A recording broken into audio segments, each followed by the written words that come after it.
اور ثواب کی خاطر کرنے کے علاوہ، برکت کی خاطر کرنے کے علاوہ اس کا سمجھنا بہت ضروری ہے۔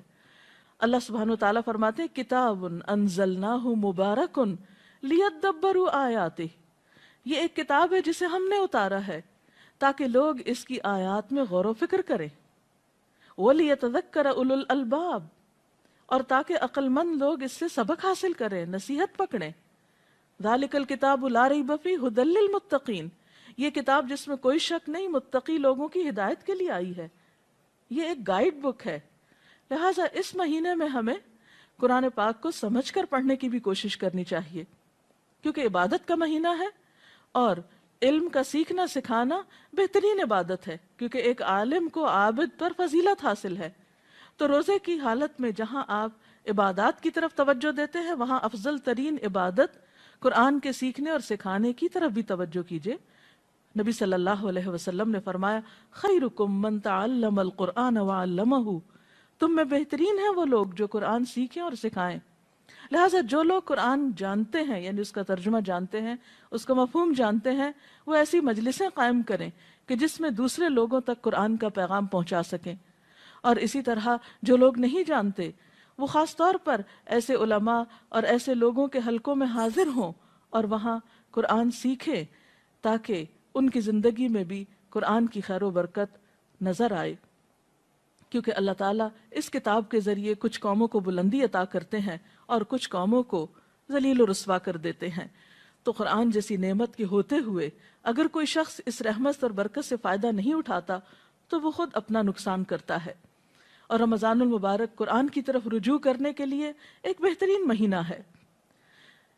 قرآن پاک کے ساتھ تعلق کے علاوہ خصوصی طور پر دعاؤں کا اہتمام کرنا چاہیے۔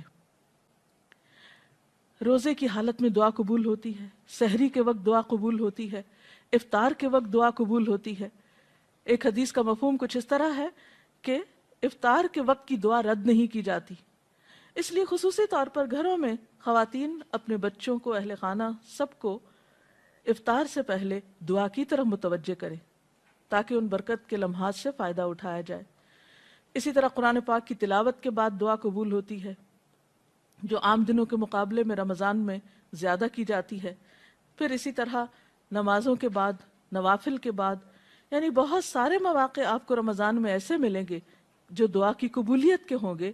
ان مواقع سے فائدہ اٹھائیے اور خوب خوب دعائیں کیجیے، اور اس میں اپنے لیے، اپنے اہل خانہ کے لیے، اپنے اہل وطن کے لیے، ملت اسلامیہ کے لیے اور دنیا بھر کے انسانوں کے لیے خوب خوب دعائیں کیجیے، کیونکہ جب انسان دوسروں کے لیے دعا کرتا ہے تو اللہ تعالیٰ اس شخص کے لیے فرشتہ مقرر کر دیتے ہیں جو آمین کہتا ہے اور ساتھ اس شخص کے لیے دعا کرتا ہے جو کسی دوسرے کے لیے دعا میں مشغول ہوتا ہے۔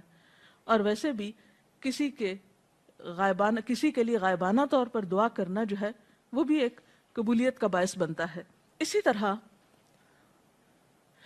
پھر نماز، تلاوت، دعا، ان چیزوں کے علاوہ صدقہ خیرات کی طرف خاص طور پر توجہ دینے کی ضرورت ہے، اور خصوصاً اگر رمضان کے مہینے میں زکوٰۃ ادا کی جائے جو صاحب نصاب لوگ ہیں تو وہ عام مہینوں کے مقابلے میں اس مہینے میں ادائیگی کی وجہ سے زیادہ اجر و ثواب پا سکتے ہیں۔ اور یاد رکھیے کہ زکوٰۃ اسلام کے فرائض میں سے ایک اہم فریضہ ہے۔ حضرت ابوبکر صدیق رضی اللہ تعالیٰ عنہ نے ان لوگوں کے خلاف اعلان جنگ کیا جو کلمہ پڑھتے تھے لیکن انہوں نے زکوٰۃ دینے سے انکار کیا تھا۔ قرآن پاک میں 82 مقامات پر نماز کے ساتھ زکوٰۃ کا ذکر بھی آیا ہے۔ یہ ایک اہم فریضہ ہے، اور یہ حقیقت ہے کہ اگر مالدار لوگ اپنے مال میں سے صحیح طور پر زکوٰۃ نکالیں تو اس ملک میں کوئی غریب نظر نہ آئے۔ یہ دوسروں کا حق ہے جو اللہ نے مالدار لوگوں کے مال کے اندر رکھ دیا ہے۔ اب ان کی آزمائش ہے کہ وہ اس حق کو حقداروں کی طرف لوٹاتے ہیں یا نہیں۔ بہرحال ان لوگوں کے لیے قرآن پاک میں سخت وعید بھی سنائی گئی کہ جو سونا چاندی جمع کرتے ہیں اور اسے اللہ کے راہ میں خرچ نہیں کرتے۔ لہٰذا اس مہینے میں اللہ تعالیٰ سے پچھلے گناہوں کی توبہ استغفار کرتے ہوئے خصوصیت کے ساتھ اپنے فرائض کی ادائیگی کی طرف توجہ دینا ضروری ہے۔ اور اسی طرح اگر حیثیت ہو، توفیق ہو، تو رمضان میں اگر عمرہ کیا جائے تو وہ بھی ایک بہترین نیکی ہے۔ نبی صلی اللہ علیہ وسلم نے رمضان کے عمرے کو اپنے ساتھ حج کے برابر قرار دیا، یعنی جیسے کوئی شخص نبی صلی اللہ علیہ وسلم کی ہمراہی میں حج ادا کر رہا ہو، یعنی اتنا اجر و ثواب کا کام بتایا۔ پھر اسی طرح آخری عشرے کو خصوصی طور پر عبادت میں گزاریے۔ نبی اکرم صلی اللہ علیہ وسلم رمضان میں جہاں عبادت کرتے، یعنی پہلے 2 عشروں میں، وہاں خاص طور پر آخری عشرے میں خوب عبادت کرتے، خود بھی جاگتے، اپنے اہل خانہ کو بھی جگاتے، کیونکہ اس آخری عشرے کی راتوں میں سے ایک رات میں لیلۃ القدر ہوتی، اور جیسا کہ قرآن پاک میں آتا ہے وَمَا أَدْرَاكَ مَا لَيْلَةُ الْقَدْرِ لَيْلَةُ الْقَدْرِ خَيْرٌ مِّنْ أَلْفِ شَهْرٍ، تم کیا جانو کہ یہ لیلۃ القدر کیا ہے، یہ 1000 راتوں سے بہتر ہے۔ لہٰذا اس رات کی خاص طور پر تلاش کرنی چاہیے، اس کا اہتمام کرنا چاہیے۔ اس رات میں جو بھی شخص اللہ سے ثواب کی امید رکھتے ہوئے قیام کرے گا، اللہ تعالیٰ اس کے پچھلے سارے گناہ معاف فرما دیں گے، اور اگر توفیق ہو تو آخری عشرے میں نبی صلی اللہ علیہ وسلم کی سنت پر عمل کرتے ہوئے اعتکاف کا اہتمام بھی کرنا چاہیے۔ اللہ تعالیٰ سے دعا ہے کہ وہ ہمیں بہترین نیکیوں کی توفیق دے اور اس رمضان کو ہماری بخشش کا ذریعہ بنا دے اور ہمیں پچھلے گناہوں کے کفارے کی توفیق عطا کر دے۔ وآخر دعوانا ان الحمد للہ رب العالمین۔ اگر آپ میں سے کوئی آج کی اس ٹاک کے بارے میں، گفتگو کے بارے میں کوئی سوال کرنا چاہے تو یو آر ویلکم۔ جی آپ سوال۔ ڈاکٹر صاحبہ، جیسا کہ ابھی آپ نے فرمایا کہ ہمارے دین میں 2 بنیادی چیزیں جو بہت اہم ہیں، وہ ان میں سے ایک حقوق اللہ اور دوسرا حقوق العباد، ان دونوں میں توازن کس طرح رکھا جا سکتا ہے؟ کیونکہ عام طور پہ دیکھا یہ گیا ہے کہ انسان ایک طرف ہو کے رہ جاتا ہے، اس کی طرف آپ کچھ وضاحت کریں گے؟ حقوق اللہ اور حقوق العباد میں توازن قائم کرنا بے حد ضروری ہے، کیونکہ اگر کوئی شخص اللہ تعالیٰ کے حقوق کو ضائع کرتا ہے، یعنی نماز روزے سے غفلت برتتا ہے اور صرف انسانوں کی خدمت کرتا ہے، تو یہ بھی کافی نہیں، کیونکہ جس کے ہم پر احسانات ہیں ہم نے اسی کا احسان نہیں مانا، تو دوسرے انسانوں پر احسان کرنا پھر کافی نہیں۔ اور کچھ لوگ ایسا ہیں کہ جو حقوق اللہ کی ادائیگی تو کرتے ہیں لیکن حقوق العباد سے غفلت اختیار کرتے ہیں۔ تو ان دونوں میں توازن کے لیے ٹائم مینجمنٹ کی بہت ضرورت ہے۔ اللہ تعالیٰ نے ہمارے اوپر بہت احسان فرمایا کہ ہماری عبادات کے اوقات مقرر کر دیے، مثلا نمازوں کے اوقات مقرر ہیں، روزے کے لیے 1 مہینہ مقرر ہے، حج کا وقت مقرر ہے۔ تو ہم دیکھتے ہیں کہ اللہ تعالیٰ نے اپنے حقوق تو بہت کم ہم پہ رکھے۔ دن میں 5 اوقات میں نماز جو پڑھنا ہوتی ہے، وہ ان کے اوقات اس مناسب طریقے سے رکھے گئے ہیں کہ ہمارے لیے کچھ بھی بوجھ نہیں ہے۔ دن کا ایک بڑا حصہ صبح کا وقت کام کے لیے رکھا گیا، شام میں نمازوں کے اوقات قریب ہیں، لیکن اس میں بھی ادائیگی کچھ مشکل نہیں۔ حقیقت یہ ہے کہ نماز انسان کو ایک اسٹرینتھ دیتی ہے، قوت دیتی ہے، اور اس کو مزید تیار کرتی ہے کہ وہ حقوق العباد کو اچھی طرح ادا کر سکے اور صرف اللہ کی رضا کے لیے ادا کرے۔ اور حقوق اللہ کی ادائیگی کے بعد انسان اپنے ذہن میں حقوق العباد کی فہرست رکھے، اس میں ان تمام افراد کی طرف توجہ رکھے جو اس کے دائرہ کار میں آتے ہیں اور ان کے لیے بھی اوقات مقرر کرے۔ نبی صلی اللہ علیہ وسلم کی ایک اور حدیث سے ہمیں پتہ چلتا ہے کہ آپ صلی اللہ علیہ وسلم نے ہمیں اس بات کی تعلیم دی ہے کہ ہر انسان کے پاس کچھ گھڑیاں ایسی ہوں جن میں وہ اپنے رب سے بات کرے، کچھ گھڑیاں ایسی ہوں جن میں وہ انسانوں کے حقوق ادا کرے، کچھ گھڑیاں ایسی ہوں کہ جس میں وہ سیکھنے سکھانے کا کام کرے۔ تو بہرحال ہمیں ان دونوں طرف ایکولی توجہ دینا ہوگی اور ان کے اوقات کی پابندی کرنا ہوگی۔ ہر شخص اپنی سہولت کے مطابق ایک ٹائم ٹیبل بنا سکتا ہے۔ ڈاکٹر صاحب، روزے کے 2 چیزیں بہت اہم ہیں، سحری کھانا اور افطار کرنا۔ ہم یہ دیکھتے ہیں کہ عموماً ہمارا ٹرینڈ جو ہے افطار کی طرف زیادہ جاتا ہے، اس کے اہتمام میں۔ کچھ سحری کی فضیلت کے بارے میں آپ ہمیں بتائیں گے؟ جی، یہ آپ نے درست فرمایا کہ عموماً ہمارے ہاں افطار کا تو بہت اہتمام کیا جاتا ہے لیکن سحری کی طرف زیادہ توجہ نہیں دی جاتی۔ آپ نے فرمایا سحری کیا کرو کیونکہ سحری کرنا بابرکت ہے، سحور میں برکت ہے۔ اور پھر ویسے بھی دیکھیے کہ سحری کے وقت دعائیں قبول ہوتی ہیں، اہل ایمان کی خصوصی صفت بتائی گئی، وَبِالْأَسْحَارِ هُمْ يَسْتَغْفِرُونَ۔ اس وقت انسان اگر سحری کی تیاری کے لیے اٹھتا ہے اور ساتھ ساتھ ذکر کرتا ہے مثلاً آپ کھانا لگا رہے ہیں، آپ برتن اٹھا رہے ہیں، آپ تیاری کر رہے ہیں کسی بھی طرح، ساتھ ساتھ اللہ تعالیٰ کا ذکر بھی کر سکتے ہیں اور خصوصاً استغفار کر سکتے ہیں، تو وہ موقع اور وقت جو ہے وہ بہت بابرکت ہوتا ہے.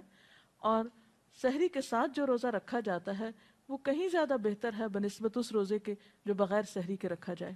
میرا سوال زکوٰۃ کے بارے میں تھا کہ رمضان میں زکوٰۃ جو ہم نکالتے ہیں اس کو رمضان کے مہینے میں حساب کر کے پورے سال میں رفتہ رفتہ اسپینڈ کر سکتے ہیں یا رمضان کے مہینے میں ہی پورا نکال دینی چاہیے؟ بنیادی طور پر تو آپ زکوٰۃ اس وقت نکالیں گے جب آپ کا سال پورا ہو جائے گا، یعنی ہجری کیلنڈر کے مطابق. مثلاً اگر آپ نے محرم میں کچھ سونا خریدا جو کہ نصاب کی حد کو پہنچتا تھا، تو اس صورت میں آپ کی زکوٰۃ اگلے سال محرم کی اس تاریخ کو ڈیو ہو جائے گی، یعنی آپ کو ادا کرنا ہوگی.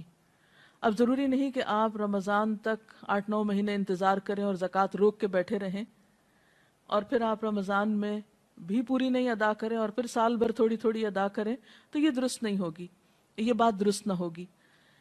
اس سلسلے میں حکم یہ ہے کہ جب سال پورا ہو تو آپ زکوٰۃ نکال دیں، کیونکہ زکوٰۃ کا مال اگر آپ کے مال میں شامل ہوا تو آپ کے مال کو بھی نقصان پہنچا سکتا ہے.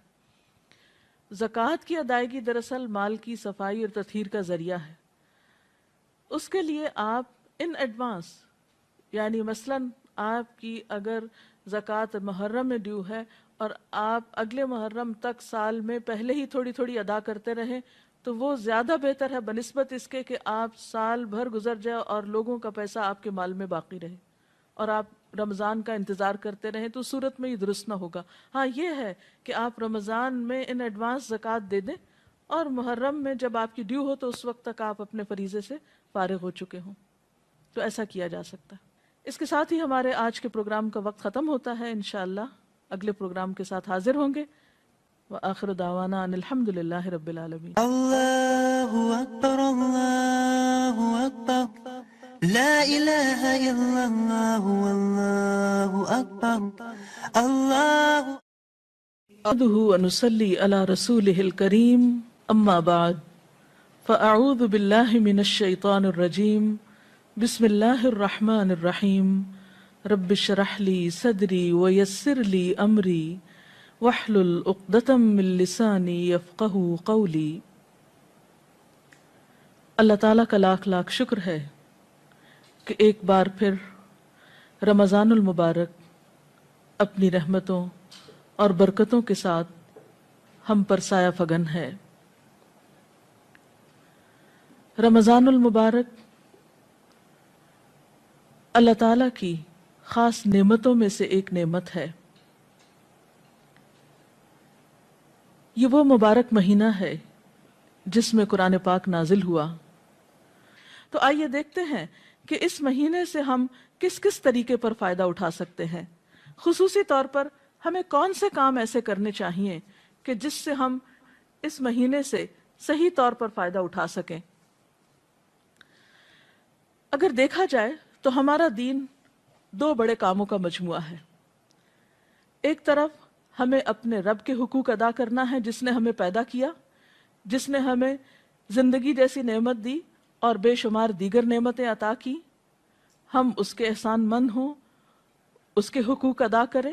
اور دوسری طرف ان انسانوں کے حقوق کی ادائیگی ہمارے دین کا ایک لازمی حصہ ہے جن انسانوں کے ساتھ ہم اس زمین پر رہتے ہیں، جن کے ساتھ ہمارا دن رات رابطہ اور واسطہ ہوتا ہے، تعلق ہوتا ہے. اور ایک انسان کی زندگی اسی وقت پرسکون اور خوبصورت زندگی بن سکتی ہے اور دوسری طرف اس زمین پر بسنے والے انسانوں کے ساتھ اچھا سلوک کرے، احسان کے ساتھ پیش آئے. جو انسان ان دونوں چیزوں کی طرف توجہ دیتا ہے وہی انسان دراصل ایک اعتدال کی زندگی بسر کرتا ہے، جس کے نتیجے میں انسان اس دنیا میں بھی سکون پاتا ہے اور دوسری زندگی یعنی آخرت کی زندگی بھی اس کی خوشگوار ہو سکتی ہے. تو آئیے دیکھتے ہیں کہ اس مہینے میں کرنے کے کام کیا ہیں. سب سے پہلے حقوق اللہ تعالیٰ کے حقوق، اپنے خالق کے حقوق کی ادائیگی میں نمبر 1 نماز ہے. نماز دین کا ستون ہے. ایک مومن اور کافر کے درمیان فرق ہے. نماز